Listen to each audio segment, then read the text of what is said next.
mendorong perilaku kita, maka perubahan perilaku positif dapat dimulai dengan mencari solusi untuk memenuhi kebutuhan tertentu dengan cara yang positif. Menurut Glasser ini, kebutuhan itu akan terpenuhi kalau misalkan kita tahu masalahnya di mana. Kenapa? Karena setiap ada masalahnya pasti kita menemukan solusinya. Makanya menurut Glasser ini menyatakan bahwa kapasitas untuk berubah ada di dalam diri kita sendiri. Ya. Berubah itu tidak perlu misalkan saya perlu orang lain, tapi pada diri kita sendiri, pada diri murid itu sendiri ingin melakukan perubahan itu. Begitu.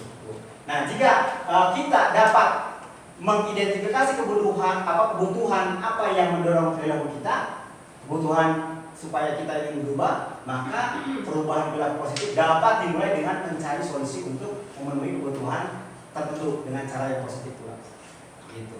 Nah, ada kuesionernya, pertanyaan-pertanyaan yang dijawab gitu ya. Kebutuhannya apa siswa itu? Nah, ada kuesionernya.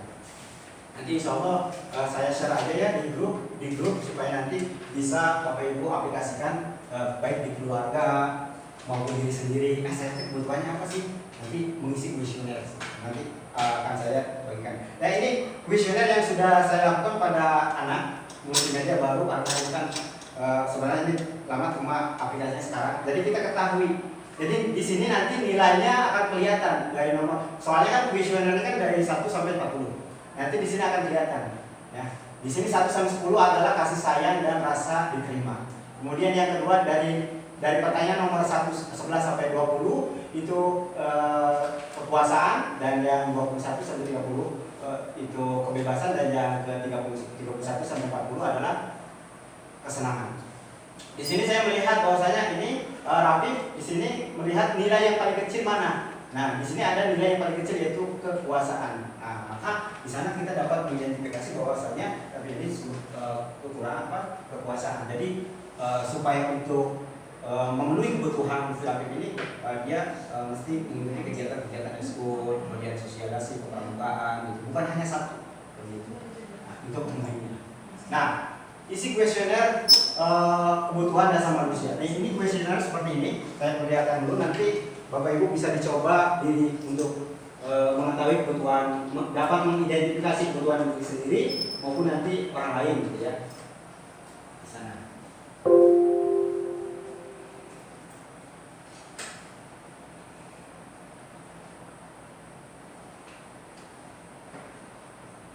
Kuesioner kebutuhan dasar.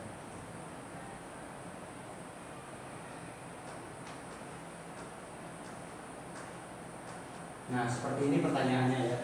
Nah, seperti cobalah isi kuesioner ini berdasarkan situasi yang sesuai dengan Anda. Jadi semakin jujur anak itu mengisi kuesioner ini, maka kebutuhannya dia dapat diketahui, dapat diidentifikasi. Ini semuanya pertanyaannya ada 40. Nanti insya Allah sama saya dibagikan dan bagaimana cara ininya, rubriknya, gitu ya.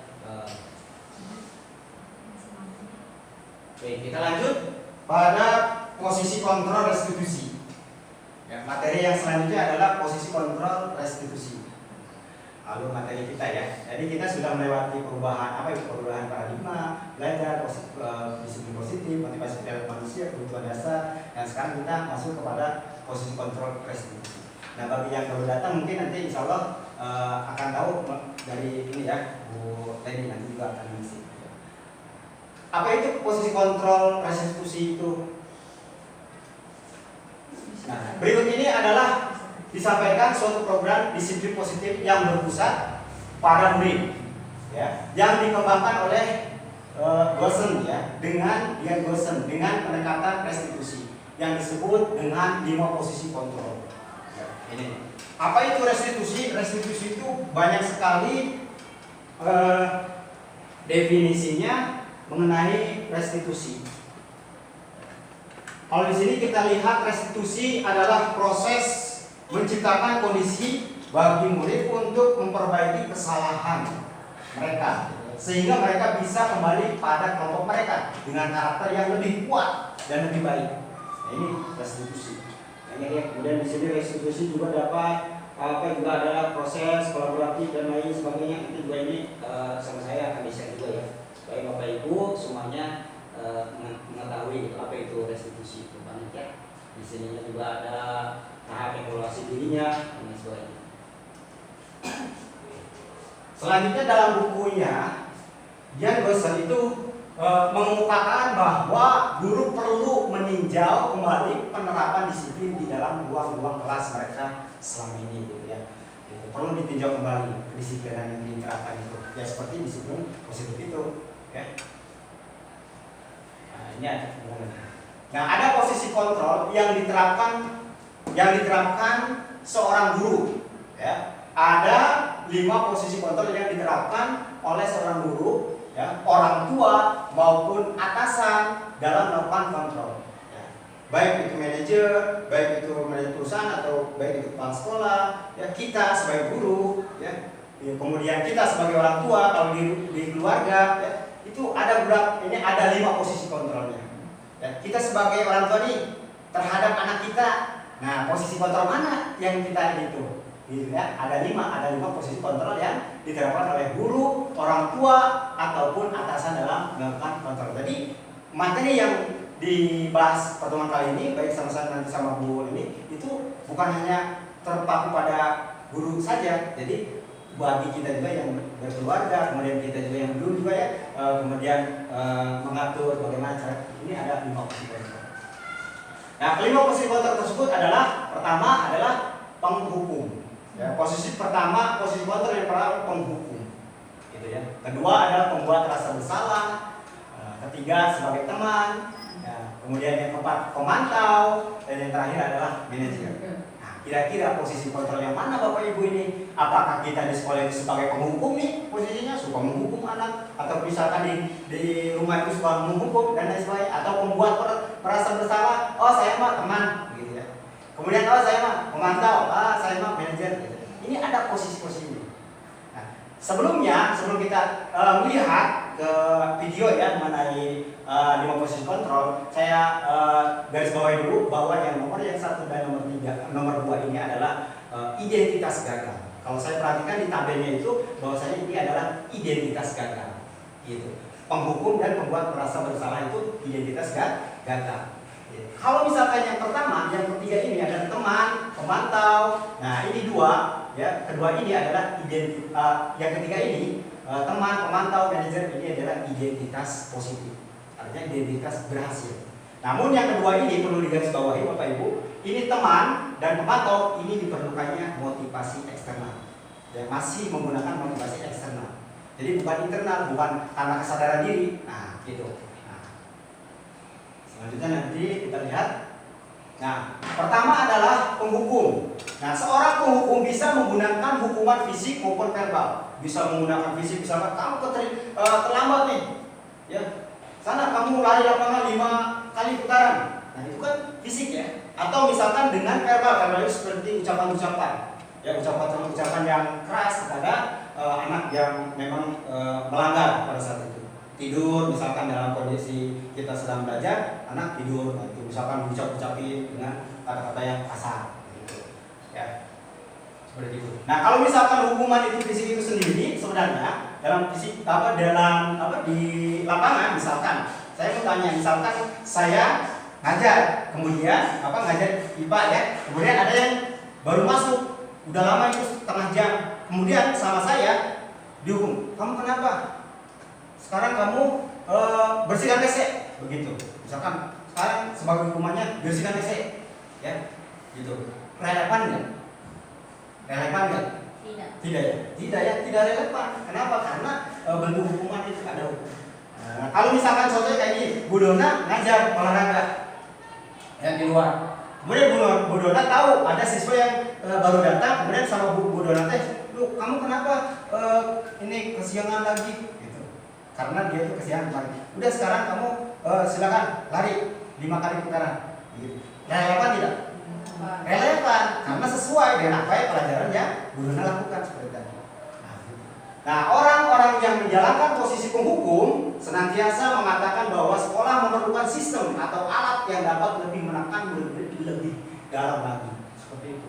Dia namanya sebagai penghukum. Nah, guru-guru yang menerapkan posisi penghukum ini akan berkata seperti patuhi aturan saya atau awas kalau nggak diatur, nggak dipatuhi, seperti itu. kamu selalu saja salah, seperti itu. Dia sering mengatakan seperti itu. Selalu yang terakhir selesainya dalam mengerjakan tugas misalkan. Nah, guru seperti ini senantiasa percaya hanya ada satu cara agar pembelajaran bisa berjalan, yaitu dengan cara ini. Dia meyakini kalau misalkan kita posisinya posisi kontrol penghukum, dia meyakini bahwa hanya ada satu cara yang bisa bisa siswa tersebut bisa berhasil dan sukses. Apa? Dengan caranya sendiri. Sedangkan dari awal tadi sudah kita pahami bahwasanya pembelajaran itu kita memikirkan bagaimana caranya siswa itu bisa belajar dengan nyaman, gitu kan. Nah, ini kemudian penghukum itu nadanya suara tinggi, bahasa tubuhnya matanya melotot, dan jari tunjuknya itu menunjuk-nunjuk, itu menghadik, ya. Kemudian ini ada percakapan terlambat lagi, pasti terlambat lagi, selalu datang terlambat. Kapan bisa datang tepat waktu? Seperti itu, kurang lebih seperti itu. Yang marah-marah sambil foto ya. Coba tanyakan kepada diri Bapak Ibu, bagaimana perasaan murid bila gurunya berbicara seperti itu pada saat muridnya datang terlambat? Nah, pasti ini kemungkinan murid marah dan menendang atau bersifat agresif. Bisa jadi sesudah kembali duduk, ya, murid tersebut akan mencoret-coret bukunya atau meja tulisannya. Lebih buruk lagi, sepulang sekolah murid melihat motor atau mobil Bapak Ibu guru dan akan menggoreskan kendaraan tersebut dengan paku. Lebih parahnya dikempesin. Ini pengalaman sama saya pas waktu SMP, masih di gedung itu ya, bersatu dengan di SD. Nah, saya sering kasar keras pada anak-anak. Itu pas angkatan 2 kalau salah. Ya, itu pas waktu dimarahin selesai kayak gitu, dimarahin sama saya, pulang-pulang motor saya dikempesin. Iya, saya tahu siapa pelakunya dan saya tahu dapat informasi bahwa ini anak tersebut, tapi di sana saya ya, ini pengalaman, jangan jauh-jauh seperti itu. Dampaknya seperti itu. Jadi kayak gitu. Ya. Nah, itu. Jadi dampaknya lebih parah seperti itu. Nah, gitu. Jadi di sana. Nah, dengan belajar seperti ini saya memperoleh pengetahuan seperti itu. Oh iya, saya merasa ini gitu, terpukul gitu ya, rasa tersadarkan gitu ya. Oh iya, seperti itu. Ternyata dampaknya ini. Makanya. Nah, kemudian kedua, membuat posisi kontrol, membuat merasa bersalah. Nah, posisi ini biasanya guru akan bersuara lebih lembut, ya, suaranya lembut. Ya, membuat merasa bersalah akan menggunakan keheningan yang membuat orang lain merasa tidak nyaman, bersalah atau rendah diri. Nah, membuat seperti itu. Ya, kata-kata yang keluar dengan lembut akan seperti, ibu sangat kecewa sekali dengan kamu, seperti itu, ke anak muridnya, ke anak kita pribadi misalkan gitu. Berapa kali bapak harus memberitahu kamu gitu, kamu tuh ngantuk, kamu tuh tidur terus setiap bapak ngajar, bapak tuh terus ada ngasih tahu kamu jangan tidur. Berapa kali bapak tuh, nah, sama seperti itu juga. Ya, gimana coba kalau orang tua kamu tahu kalau berbuat seperti ini, ya, seperti terus memojokkan seperti itu, ya, seperti itu memojokkan. Ya. Nah, seperti misalkan saya tahu peserta didik yang dididik saya itu dia tidur, kemudian saya membahas suatu materi, kemudian saya tahu dia suruh maju ke depan, kamu maju kerjain, padahal kan tidur, dan saya tahu bahwasanya dia tidak akan bisa mengerjakan, ya, dan saya dia tahu pas waktu ke depan akhirnya dia diam, kemudian saya mengucapkan kepada dia, tuh kan makanya kamu tuh jangan tidur, itu di depan ruangan, kira-kira bagaimana coba kalau misalnya dia pasti kan down kan, merasa bersalah kalau seperti itu kayak gitu. Padahal gurunya tahu bahwasanya dia tidak bisa menjawab tuh ya pertanyaan dari pak gurunya gitu. Nah, di sana seperti perlakuan seperti itu. Nah, di posisi ini murid akan memiliki penilaian diri yang buruk tentang diri mereka. Tentu dong. Yang murid mereka tidak berharga, merasa tidak berharga dan telah mengecewakan orang-orang yang sayangi, mengecewakan bapak ibu gurunya dan sebagainya. Nah, pembuat merasa bersalah, nada suaranya lemas, halus, sedih, ya, bahasa tubuhnya merapat padanya. Nah, ini percakapannya, ini kamu ini bagaimana ya? Kamu sudah berjanji dengan ibu tidak akan terlambat lagi. Kamu kenapa ya? Kenapa ya senang sekali mengecewakan ibu? Ibu benar-benar kecewa sekali. Ini bagaimana kira-kira perasaan murid bila ditegur seperti itu? Nah, ini murid akan merasa bersalah. Bersalah telah mengecewakan ibu atau bapak gurunya. Murid akan merasa menjadi orang yang gagal dan tidak sanggup membahagiakan orang lain.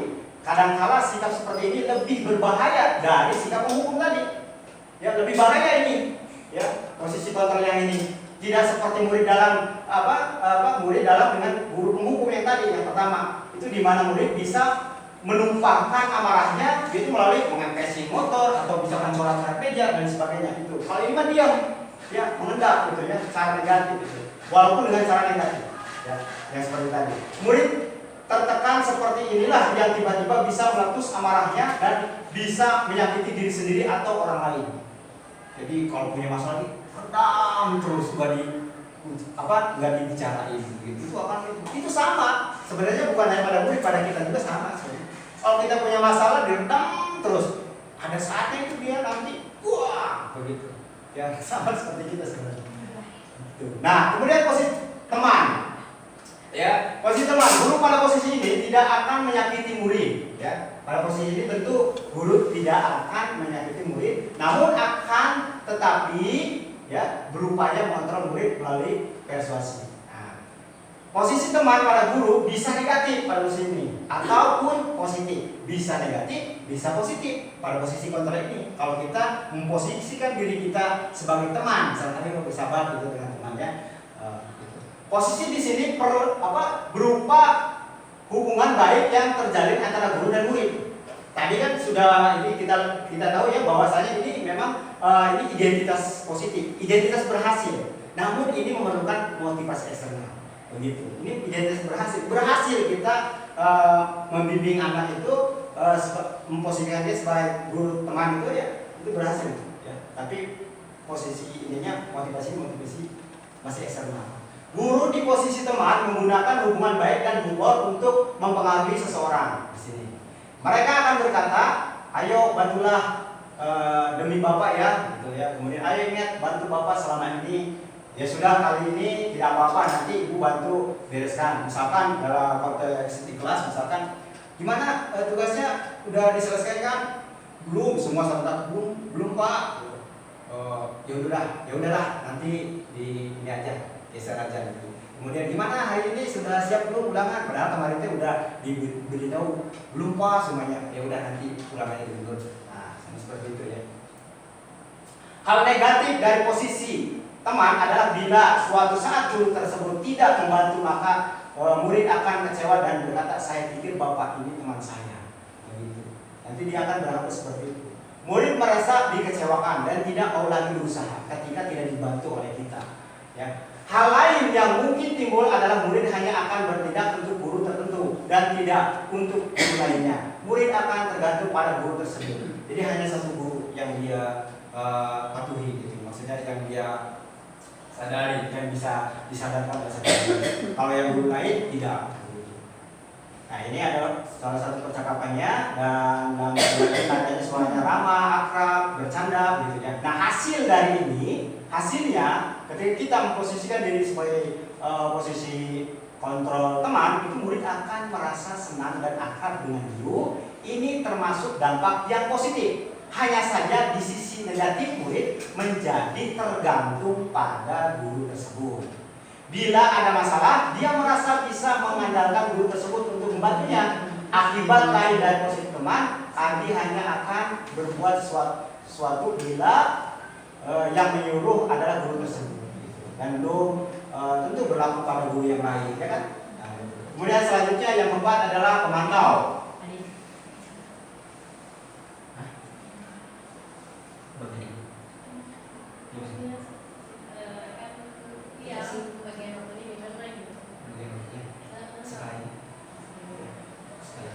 Nah, pemantau. Gak bisa. Ya, ini terakhir. Kan nantinya itu masih banyak kan? Ya. Nah, udah dulu. Oke. Memantau berarti mengawasi. Pada saat ini, pada saat kita mengawasi, kita bertanggung jawab atas perilaku untuk orang-orang yang tidak awasi, gitu ya. Nah, posisi pemantau berdasarkan pada peraturan-peraturan dan konsekuensi. Ada aturannya. Kamu tahu di sini kata tertibnya bagaimana? Nah, ada aturan. Ini posisi pemantau. Pertanyaan yang diajukan seorang pemantau adalah peraturannya apa yang telah kamu lakukan, seperti itu. Sanksi apa, konsekuensinya? Oh iya Pak, saya konsekuensinya harus berdiri misalnya di lapangan seperti itu. Nah, seorang pemantau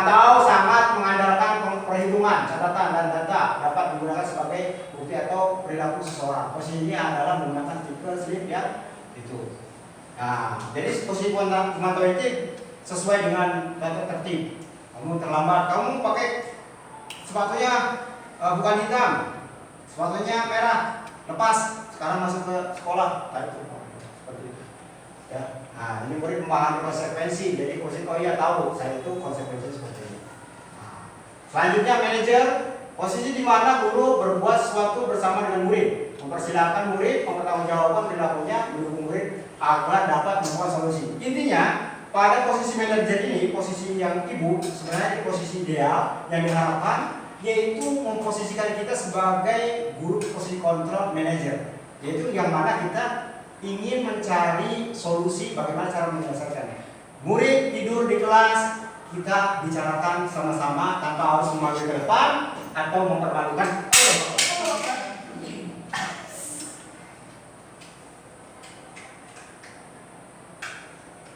Oke. Tanpa harus manggil ke depan, kemudian dia ditunjuk-tunjuk sama gurunya sehingga motivasinya turun. Tanpa harus seperti itu. Nah, ini manajer. Jadi menentukan bagaimana supaya kamu tidak tidur lagi. Bagaimana kamu supaya ini. Nah, seperti itu. Ya. Saya pahami ya, Bapak Ibu ya. Nah, seperti itu. Nah, kira-kira dari kelima posisi tadi yang sudah disampaikan, posisi apa yang saat ini Bapak Ibu jalani? Kira-kira. Ya. Yang lima tadi. Posisi apa? Pemantau. Pemantau. Nah, Semuanya jawabannya. Ya, perlu disadari tujuan akhir dari posisi kontrol ini adalah seorang guru adalah mencapai posisi manajer, Bapak Ibu. Ya, posisi manajer di mana posisi inilah murid dapat menjadi pribadi yang mandiri, merdeka dan bertanggung jawab atas segala